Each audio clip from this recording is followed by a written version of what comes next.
রাগ করলা, বলো বিসমিল্লাহ, বলো সুবহানাল্লাহ। এই কথাটা যে ভাইরাল, এটা বললে আমলনামায় গুনাহ উঠে যেতে পারে যে কারণে, এবং কি এটা মারাত্মক একটা বিষয়। দুইটা বিষয় এখানে রয়েছে। আপনারা দেখছেন যে কিছুদিন পর পরই সোশ্যাল মিডিয়াতে একটা ট্রেন্ডিংয়ে আসে, কাঁচা বাদাম থেকে শুরু করে একটার পর একটা ওই কিরে মধু মধু এরকম জিনিস পোলাপান এটা ছড়ায়। তো এই যে একটা দেখলাম ভিডিওতে সোশ্যাল মিডিয়াতে, হাত দেখতেছে গণকের মতো, সে হাত দেখাচ্ছে আর এমন কথা বলতেছে যেটা জীবন সকলের জীবনের সাথে মিলে যেতে পারে।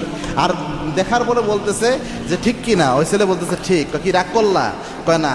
বলো বিসমিল্লাহ, বলো সুবহানাল্লাহ। এখানে প্রথম যে বিষয়টা হয়, রসুলের একটা হাদিস জানেন, আল্লাহর হাবিব সাল্লাল্লাহু আলাইহি ওয়াসাল্লাম জানিয়েছেন, আবু হুরায়রার বর্ণনা, মান আতা কাহিনান, কোনো ব্যক্তি যদি গণকের কাছে যায়, গণকের কাছে যে হাত দেখায়, আল্লাহর হাবিব জানিয়েছেন যাওয়ার সাথে সাথে 40 দিনের আমল বাতিল হয়।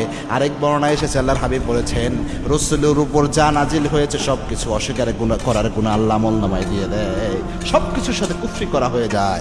এক বর্ণনায় এসেছে 40 দিনের আমল নামাজ শেষ, আরেক বর্ণনায় এসেছে রসুলের উপর